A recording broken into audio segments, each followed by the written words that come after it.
আসসালামু আলাইকুম আফুরা ভাইয়ারা কিরম আছেন? আশা করি আলহামদুলিল্লাহ খুবই ভালো। তো আজকে কি রান্না করতে আছি দেখেন, লাউ নিয়ে এসছে, একেবারে করা একটা লাউ নিয়ে এসছে 50টা টাকা দিয়া। এত করে আনার দরকার আছিল। এরপরে দেখেন বেগুন দিয়ে শুটকি দিয়ে রান্না করবো আজকে। আর ইগানো এসছে মনে হন যে আলু ভর্তা করবো, সিমের ভর্তা করবো, বেগুন ভর্তা করবো। তো লাউ রান্না করবো আজকে চিংড়ি মাছ দিয়া। তো আমি লাউ রান্না করার জন্য পাতিল বসাই দিছি, মাটির চুলায় আগুন ধরাইয়া, তারপরে পেঁয়াজ দিয়ে দিছি, পেঁয়াজটা লাল হওয়ার অবধি। এদিকে আমি শুটকির তরকারিটা বসাই নেবো। তো দুমা হালকা হালকা দুমা আর মুখে লাগ দিছে, মনে করেন যে এই দুমার কারণে আজ যে কী করিবা আমি কিছুই বুঝার হাঁটতেছি না। তো এদিকে আবার তরকারিটা বসানোর জন্য আমি এই যে বেগুনগুলা পাতিলে ডাইলা দিমু। এই যে ডাইলা দিলাম, তারপরে সাথে দেশি আলুও দিলাম বেগুনের সাথে। শুটকির তরকারি খাওয়া হয় নাই ভালো দিন ধরে, ভালো দিন হয়ে গেছে, প্রায় 15-20 দিন হয়ে গেছে শুটকির তরকারি খাওয়া হয় না। তো এখানে আমি রসুন পেঁয়াজ থেতলায় রাখছিলাম, কাঁচামরিচ সহ এগুলা দিয়ে দিছি, শুটকি দিয়ে দিছি। তারপরে মনে হরিণ যে আমি এখন মশলা দিয়ে দিব, জুল দিয়া তারপরে চুলাতে বসাই দিব। তো প্রথমে লবণ দিয়ে দিলাম, তারপরে এখন মরিচের গুঁড়া দিয়ে দিতেছি। চামচটা জানে কই ফাইতেছি না, তাই হাত দিয়ে দিতেছি, কিছু মনে করিবেন না যে। এরপরে এদিকে দেখি পেঁয়াজ লাল হয়ে যেতেছে, পুড়ি যেতেছে, কই হান্দাতে যাই আই তো কিছুই বোঝার হাঁটতেছি না, চুলার জাল দিকে চলে যাইতেছে। তারপরে গেছে পেঁয়াজ লাল হয়ে পানি দিয়ে দিছি। এখন চিন্তায় মনে হরিন যে আমি মশলা দিয়া নাইরা নুইরা একেরে জাতি দিয়া চুলায় বসাই দিব, দিয়া তারপরে ডাকনা দাঁড়িয়ে দেবো। এইদিকে এরপরে মনে করেন যে লাউর তরকারিটা বসাইমু, ওইটা ডাইকা ওর পরে ওইটা বসাইমু।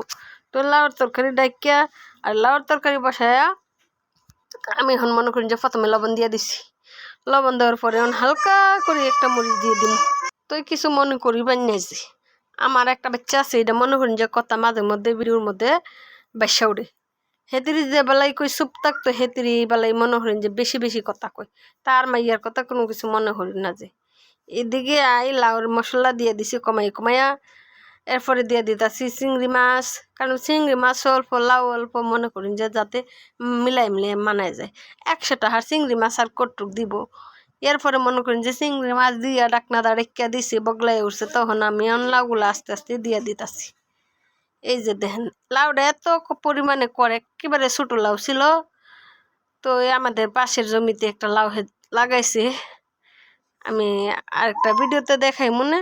তখন আমি তরকারিটা বসাই একনাদা ডাইকা দিয়েছি, জাল দিতেই আছি, তারপরে বগলাই উঠছে লাউ। তো একটা লাড়া দিয়ে আমি কাঁচামরিচগুলা দিয়া তারপরে আস্তে আস্তে ডাইকা দেবো। এই পানি মনে করেন যে লাউ সিদ্ধ হয়ে যাবে, তার বেশি জল দেওয়া লাগবো না, পানি আরও বেশি হয়ে গেছে। তো ওইদিকে মনে করেন যে শুটকির তরকারি প্রায় হয়ে যাইতাছে। এখন নাড়া দিয়া যখন দুটা হইব তখন একসাথেই ধনিয়া পাতা দিয়ে লামাই লমু। তো অনেকক্ষণ চাল দেওয়ার পরে মনে করেন যে একেবারে শুকনো শুকনো করবো দুটা তরকারি, কিন্তু লাউটার মধ্যে একটু পানি বেশি উঠে গেছে, আপনারা কিছু মনে করেন না যে। আসলে গ্যাসে রান্না করছে, অনেকদিন গ্যাস শেষ হয়ে গেছে, এখন মাটির পাতিলে মনে করেন যে মাটির চুলায় রান্না করতে চলে গেছি। এই যে ধনিয়া পাতা দিয়ে দিলাম, লাউ হইয়া গেছে।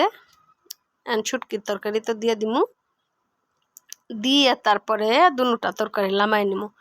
এরপরে আমি ভর্তার জিনিসগুলো ফাপ দিয়ে নিমু, দেওয়ার পরে এরপরে আমার হাজব্যান্ড আইলে তারপর ওনার হাতানে ভর্তা করে। কারণ যেহেতু আমি ভর্তা করতে পারি না, হাতে পুরাই, হাতের চামড়া একবারই পাতলা, আমি ভর্তা করতে পারি না, তাই ওনারে দিয়েই করাইম। তো ওইদিকে আমি ভর্তার জন্য সমস্ত কিছু কাট্টা কুট্টা গুছা গাছায় রাখলাম। দেখেন আলু চুল্লা রাখলাম, সিম রাখলাম, বেগুন রাখলাম, পেঁয়াজ ফোল্লা রাখলাম, ধনিয়া পাতা, শুকনো মরিচ সব কিছুই রেডি করিয়া রাখলাম। এরপরে দেখেন বেগুনের তরকারি, লাউয়ের তরকারি খুবই সুন্দর হয়েছে, মাশাআল্লাহ আলহামদুলিল্লাহ। তো এখন ভর্তার জন্য আমার হাজব্যান্ড গোসল টোসল দিয়া বলতেছে পাঙ্কার নিচে নিয়ে আসো, আমি করে দিব।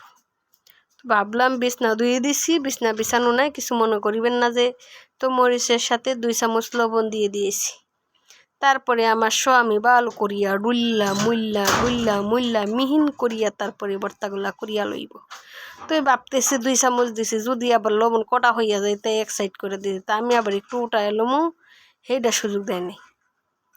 তো দেন লবণ দিয়া মরিচটারে কত সুন্দর করিয়া মিহি মিহি করিয়া তারপরে পেঁয়াজগুলা ধনিয়া পাতাগুলো একসাথে দিয়ে দিচ্ছি।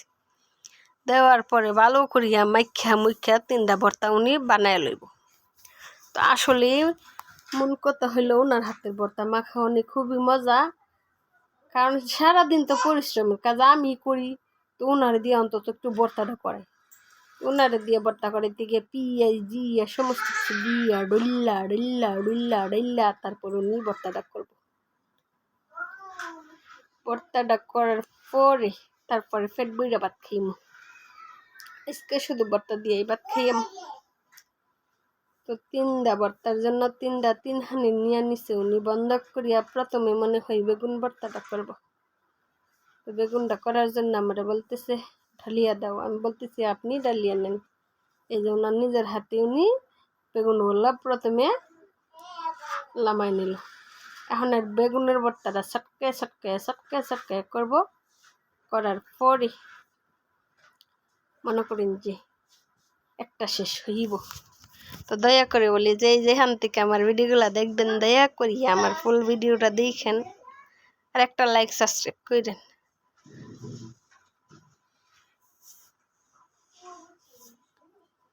এখন বেগুন ভর্তা শেষ হইয়া গেছে। এখন করে নিব উনি আলু ভর্তা, তারপরে করবো সিমের ভর্তা। তো আলুগুলা লামাইয়া লইতাছে, তাই না কইতেছে আমি আইসি কাজের তে আমার দিয়ে ভর্তা করাইতেছ, সাহসটা কম না। বলতেছি আমার হাতে পুরাই আপনি কইরা দেন, দিয়ে অনেক কিছু হইব। তো ফার্ম দিয়ে ভর্তাটা করাইলাম। ভর্তাটা তো দেখেন আলু ভর্তা খুবই সুন্দর করিয়া চটকায় চটকায় মিহি করিয়া লইতেছি। ওনার হাতের ভর্তা খুবই মজা। যারা যারা মনে করেন যে সারাদিন পেরেশানি করেন কাজ করতে করতে ভালো লাগে না, তারা মনে করেন যে হাজবেন্ডে দিয়ে পাবে ভর্তা করে খাইতে পারেন। কারণ আমি কোনো কিছু ওনার দিয়ে করাইতে পারি না, শুধু ভর্তাটাই করাইতে পারি, এটাই অনেক কিছু। এখন আমার সিমের ভর্তাটা করে নিতেছে উনি। সিমের ভর্তাটা করার পরেই আমরা একসাথে খাওয়া দাওয়া করে নিব। দেখেন খুবই সুন্দরভাবে ভর্তাগুলো উনি করতেছে একই প্লেটে। এত কিছু বাড়ানোর দরকার নেই, 1 প্লেট দাও 1 প্লেটেই ভর্তা করে নিব। সিম যেহেতু এখন 180 টাকা কেজি। তো এখন উনি চটকায় চটকায় ভর্তা করে লইছে। এখন আমরা ভাত খেমু। তো বাচ্চা কাচ্চা আজকে দুপুরবেলা 12টা বাজে খেয়ে নিয়েছে, ওনারা বলে একটু পরে খাবেন। তো আমরা হাজব্যান্ড ওয়াইফ বসে গেলাম খানার জন্য সমস্ত কিছু নিয়ে। তো ভর্তাগুলো খুবই সুন্দর হয়েছে। এই যে দেখেন 3 ধরনের ভর্তা দিয়ে আজকে ভাত খাইমু, কি মজা। প্রথমে নিলাম সিমের ভর্তা। আসলে ভর্তা দিয়ে অনেকদিন ধরে ভাত খাওয়া হয় নাই, তো আজকে ভর্তা করলাম বেশি করে। তো সিমের ভর্তাটা অনেক মজা হয়েছে, মাশাআল্লাহ আলহামদুলিল্লাহ খুবই মজা হয়েছে। তো দেখেন আমি এখন আলু ভর্তা দিয়ে খাই। তো আজকে ভর্তা কি যে মজা হয়েছে, আলহামদুলিল্লাহ মাশাআল্লাহ খুবই মজা হয়েছে। একটার থেকে একটা ভর্তা মজা হয়েছে, কারণ আজকে ভর্তা দিয়ে শুধু ভাত খাওয়া হইতেছে। আমি আমার হাজবেন্ড দুজনই ভর্তা নিয়েছি। আসলে ভর্তা করি না যেদিন করি 3 থেকে 4 জাতের ভর্তা হয়। তো ভর্তাগুলো খুবই মজা হয়েছে আলহামদুলিল্লাহ মাশাআল্লাহ।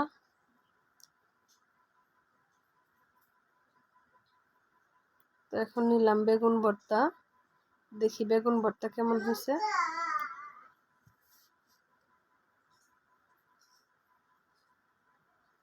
মাশাআল্লাহ বেগুন ভর্তা আরো বেশি মজা হয়েছে।